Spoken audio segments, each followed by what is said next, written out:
Aula número 204. O lugar da poesia, segundo o poeta. Eu me sirvo de uma antologia escrita pelo professor Fernando Gil. O lugar da poesia, segundo o poeta. Lugar físico mesmo, da poesia, segundo o poeta. Esse é o tema da aula. Vamos ver. Ao seu vamos ir. Peregrinação.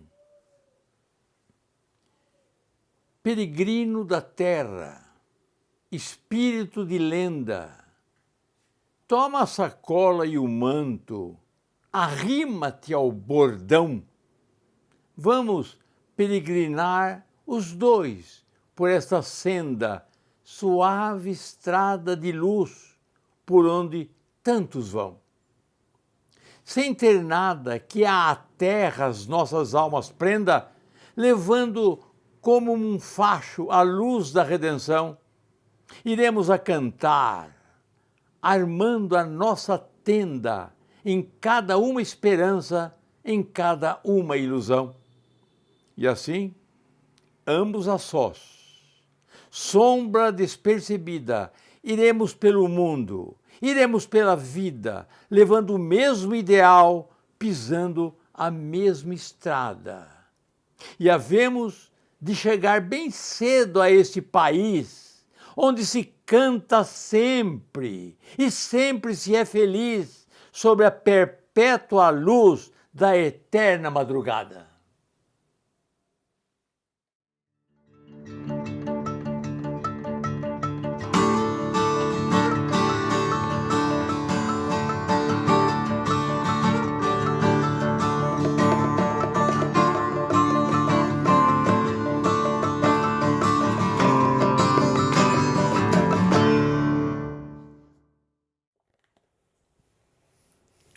O lugar da poesia, segundo o poeta. Tirei o poema de uma antologia do professor Fernando Gil. Vamos com calma ler esse poema novamente. Com calma. O lugar da poesia, o lugar da poesia, lugar físico. Peregrino da terra. Já chamou o poeta de peregrino da terra. Espírito de lenda, toma a sacola e o manto, arrima-te ao bordão, vamos peregrinar os dois por esta senda, suave estrada de luz, por onde tantos vão. Olha, a palavra senda aí no texto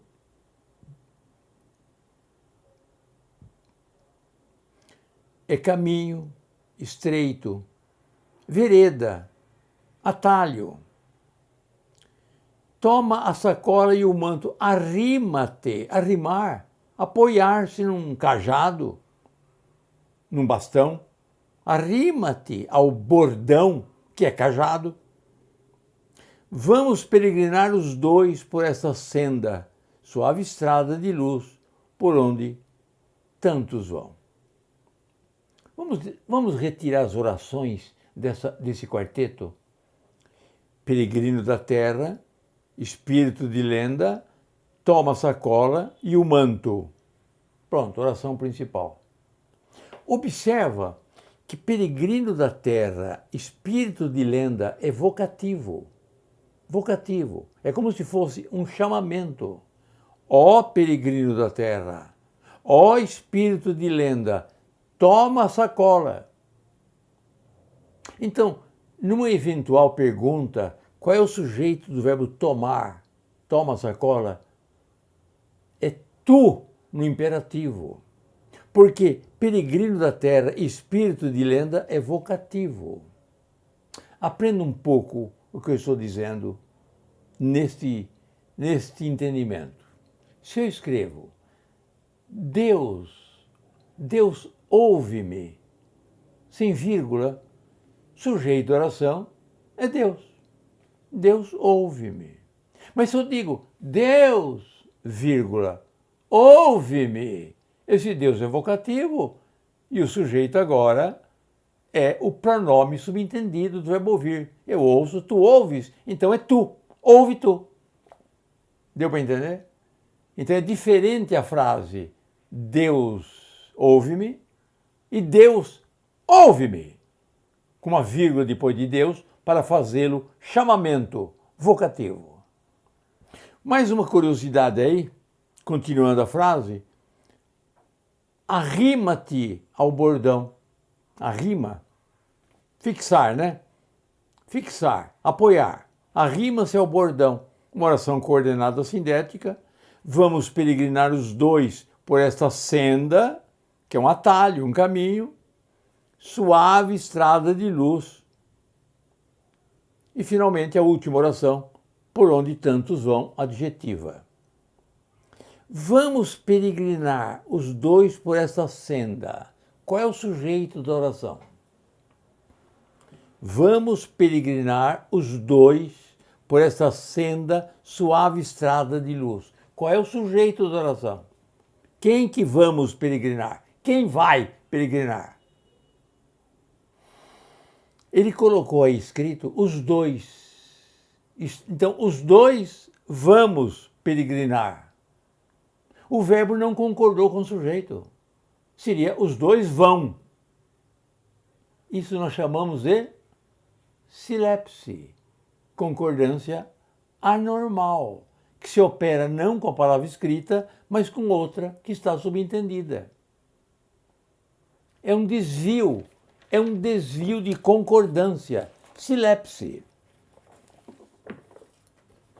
Na minha gramática da língua portuguesa, eu coloco alguma silepse. Eu digo silepse de gênero. O rio é maravilhosa. Concordei com cidade. Fiz um desvio. Pedro é um Maria, vai com as outras. Esse um Maria, esse um, eu fiz um deslocamento. A criança voltou à aula, a professora não podia com ele. Ele, criança, desvio de concordância, de gênero. A testemunha prestou depoimento, estava preocupado com os detalhes. A testemunha estava preocupado. Eu estou concordando com o gênero da testemunha e não com a palavra testemunha. Silepse de gênero. A silepse pode ser de número, um desvio de número. Ouça, o resto do exército realista evacua nesse momento de Santarém. Vão em fuga para o Alentejo. O exército vão. Quem escreveu isso foi Garrett. Ele praticou então uma silepse. O exército vão. Ele preferiu concordar com a pluralidade da palavra exército do que com a própria palavra exército. Concordou? É concordância mental, psicológica, latente, anormal. A procissão saiu. Cruzam as ruas da cidade. Nós somos representante da maioria. É um homem só falando, um político só falando. Nós somos representante. Concordou com ele? O povo tem vontade. Falta-lhes líder. Esse lhes discordou de povo, silepse. E silepse pode ser de pessoa. Os filhos de Adão padecemos desse mundo, ao invés de padecem. Os dois íamos calados. Dizem que os cariocas somos pouco dados aos jardins públicos, Machado de Assis. O texto, o que o poeta fez foi escrever o seguinte: os dois vamos peregrinar. Silepse. A beleza do texto, já que estou estudando o local, segundo o poeta. Então a beleza do texto, ele diz para fazer poesia, sem ter nada que a terra as nossas almas prenda, levando como um facho de luz da redenção, iremos a cantar, armando nossa tenda em cada uma esperança, em cada uma ilusão, e assim ambos a sós, sombra despercebida, iremos pelo mundo, iremos pela vida, levando o mesmo ideal, pisando a mesma estrada, e havemos de chegar bem cedo a este país, onde se canta sempre e sempre se é feliz, sob a perpétua luz da eterna madrugada. O último terceto. E havemos de chegar bem cedo a esse país. Oração principal. Onde se canta sempre, onde se canta sempre. Essa partícula C é índice da indeterminação do sujeito, onde se canta sempre. Não há um objeto direto. Onde se canta. É como se dissesse, por exemplo, onde se vive feliz, onde se canta sempre. Como também e sempre se é feliz, também um índice da indeterminação do sujeito. A partícula C, índice da indeterminação do sujeito, e o sujeito é indeterminado. Correção dos exercícios da aula passada. Na quarta-feira passada, no vídeo passado, eu pedi que interpretassem um texto de Bocage, Doçura de No Estio Recente, um texto de Bocage. E a resposta a essa pergunta, doçura de No Estio Recente. Vamos ver a resposta. Resposta A. Questão 8, 10, 11 e 20. Resposta B, 9, 13, 14 e 19.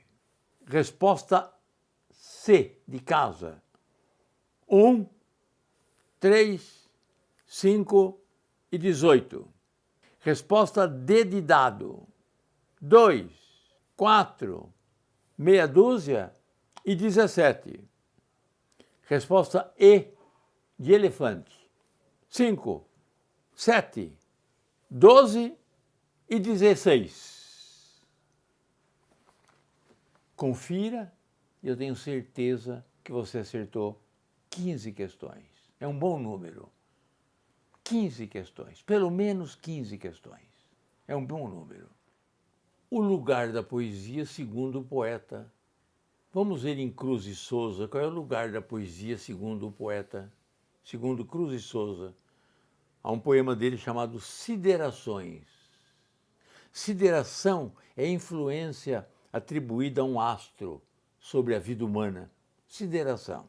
Sideral não. Sideral é relativo aos astros. Sideração é a influência dos astros sobre a vida humana. Vamos ver então o local da poesia segundo Cruz e Souza. Para as estrelas e cristais gelados, as ânsias e os desejos vão subindo, galgando azuis e siderais noivados de nuvens brancas, a amplidão vestindo. Num cortejo de cânticos alados, os arcanjos, as cítaras ferindo, passam das vestes nos troféus prateados, as asas de ouro finamente abrindo. Dos etéreos turíbulos de neve, claro incenso aromal, límpido e leve, ondas nevoentas de visões levanta, e as ânsias e os desejos infinitos vão, com os arcanjos formulando ritos da eternidade que nos astros canta. Cruz e Souza. Só podia ser esse poeta para compor um poema dessa envergadura. Cruz e Souza, poeta simbolista. O poema está no vídeo. No meu livro de literatura, eu mostro as características do simbolismo. Percebe, o que eu vou falar é a leitura do meu livro e você veja se você encontra isso na poesia de Cruz e Souza. Lógico, Todas essas características estão na poesia que você acabou de ouvir de Cruz de Souza. Interioridade, culto do sonho, ideias desconexas, envoltas em sombra e névoa. Poema endereçado à emoção, não à razão. Aproxima-se da música. O poema sugere, através do som, sensações ao inconsciente. Ideias nebulosas.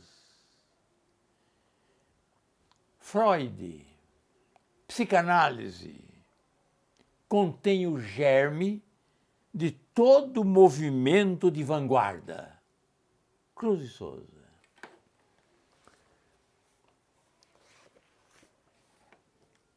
Quero destacar a sonoridade do poema. A sonoridade do poema.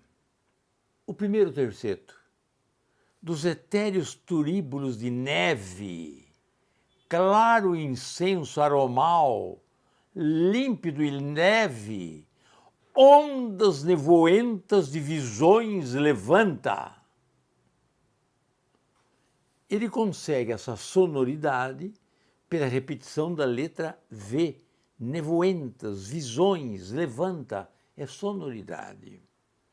E remata sonoramente, e as ânsias e os desejos infinitos vão, com os arcanjos formulando ritos da eternidade que nos astros canta. Esse é o lugar da poesia, segundo Cruz de Souza. Alberto de Oliveira. Vamos ver uma poesia, o local da poesia segundo Alberto de Oliveira. O que ele nos escolhe? O que ele vai nos falar? A casa da Rua Abílio. A casa que foi minha, hoje é casa de Deus. Traz no topo uma cruz. Ali vivi com os meus. Ali nasceu meu filho. Ali, só, na orfandade fiquei de um grande amor. Às vezes, a cidade deixo e vou vê-la em meio aos altos muros seus. Sai de lá uma prece, elevando-se aos céus. São as freiras rezando. Entre os ferros da grade, espreitando o interior, olha a minha saudade.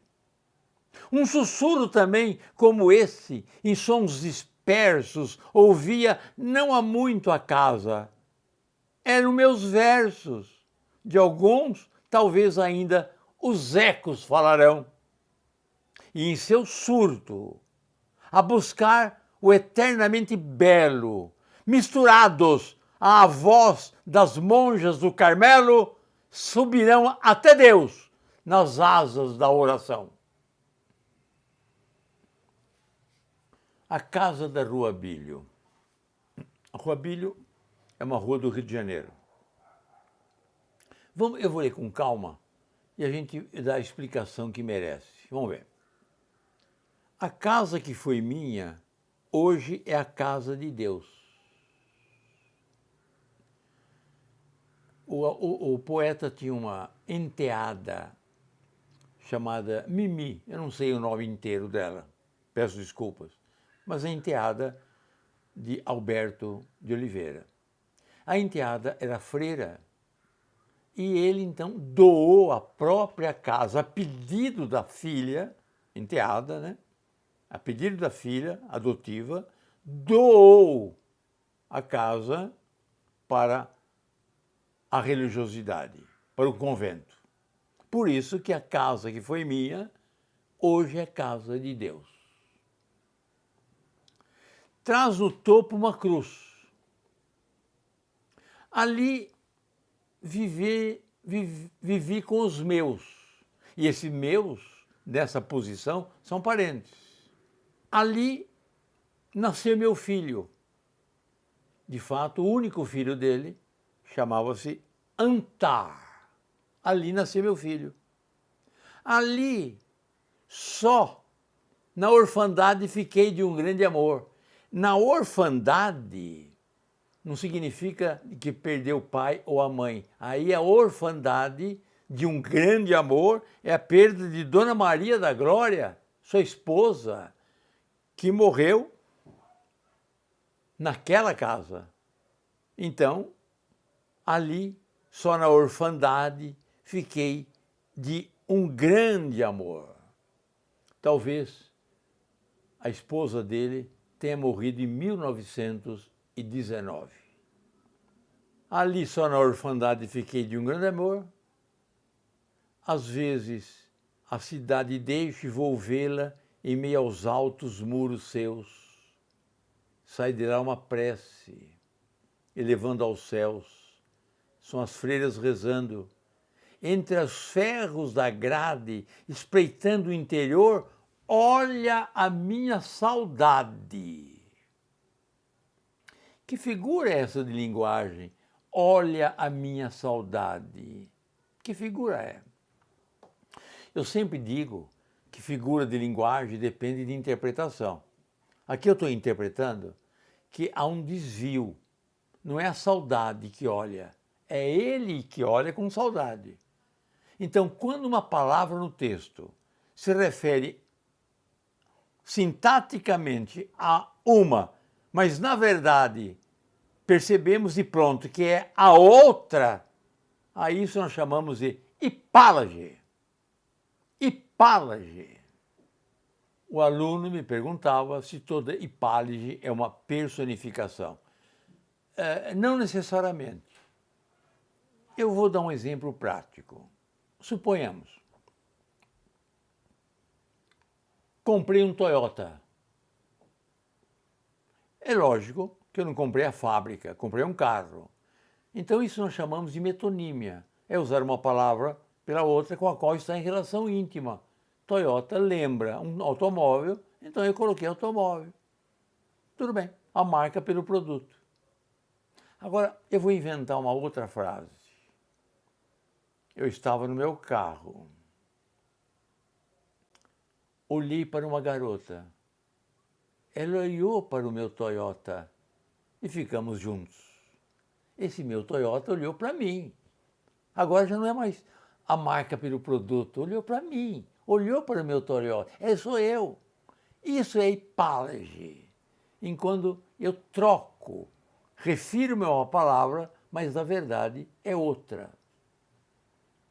O professor entrou na classe com um óculos histérico, um óculos de adversidade. Quer dizer, o óculos não tem adversidade, o óculos não tem histeria.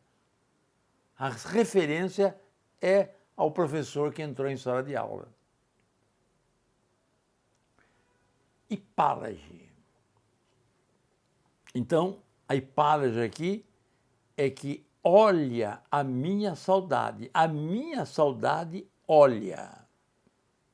Um sussurro também como esse, em sons dispersos, ouvia não há muito a casa. Eram meus versos. Muito bem, vamos verificar esse eram meus versos. O que eram meus versos? Vamos repetir. Um sussurro também como esse, em sons dispersos, ouvia não há muito a casa. Eram meus versos. O que eram meus versos? O sussurro. E por que o verbo concordou com o predicativo? Porque é muito elegante, quando o sujeito não for personificado, você fazer concordância com o predicativo, o verbo ser, só o verbo ser, com o predicativo. Quando não for pessoa. A natureza são as estrelas. 3 milhões de reais é rio de dinheiro. Meu colchão eram algumas palhas. É elegante essa construção. Se ele não colocasse o verbo no plural, não seria tão elegante. Observa, um sussurro também como esse, em sons dispersos, ouvia não há muito a casa. Era meus versos. Não, eram meus versos. Se o sujeito for personificado, o senhor está proibido de fazer essa concordância anormal.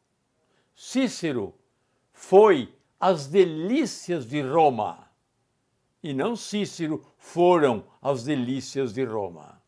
Está claro? E em seu surto, a palavra surto é um adjetivo que significa ancorado, mas aí não está como adjetivo, não. Está como substantivo. Em seu voo, em sua ambição, isso é um substantivo. Em seu surto, em seu voo, essas prestes, em seu surto, a buscar o eternamente belo, misturado à voz das monjas do Carmelo, subirão até Deus nas asas da oração.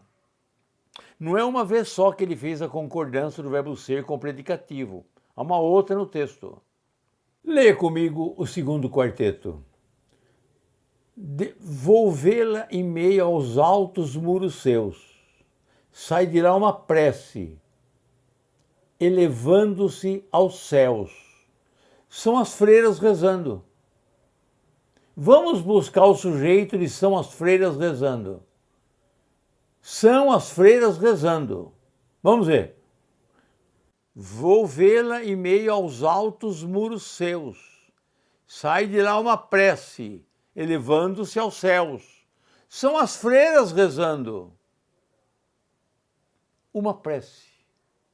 Outra concordância com o predicativo. Uma prece são as freiras rezando. Bonito texto de Alberto de Oliveira. O lugar da poesia segundo o poeta. Vamos ver em Camões.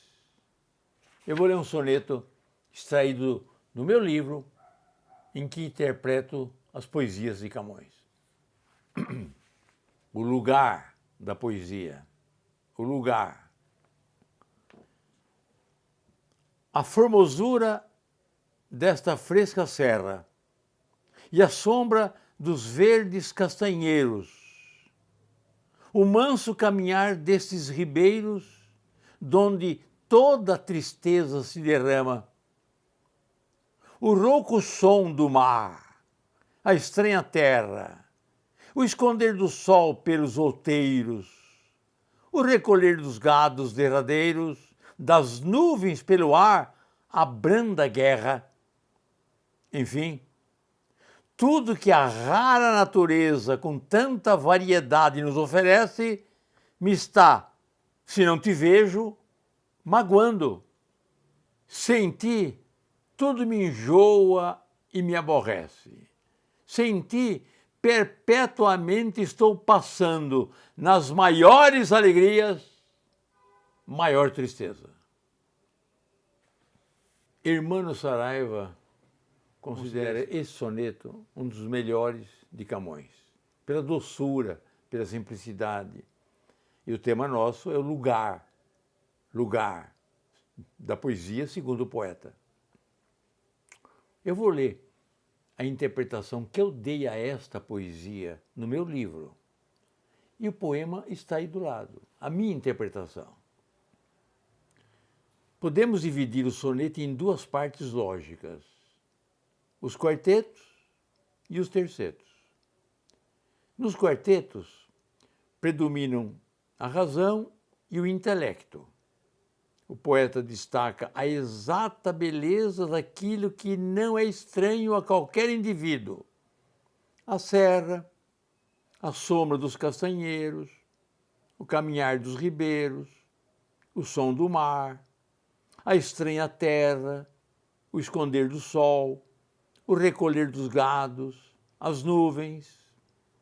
No terceto, predominam a subjetividade e a emoção.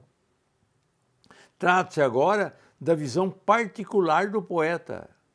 A natureza magoa o poeta, se a amada não estiver ao seu lado. Sem ela, tudo o enoja e o aborrece. Sem ela, o poeta passa da alegria à tristeza. A presença da amada é condição necessária para a sua felicidade, mesmo estando no cenário de tão esplêndida natureza. A adjetivação que se faz aos elementos da natureza é fascinante. Observa, a terra é fresca e formosa, os castanheiros são verdes, o movimento do rio é manso e liberta o homem de toda tristeza. O som do mar é rouco, a terra em acidente irregular, o recolher dos últimos gados. Sem ti, conclui o poeta, passo da maior alegria, ou seja, daquilo que a natureza lhe oferece, à maior tristeza, ou seja, a natureza sem a presença da amada.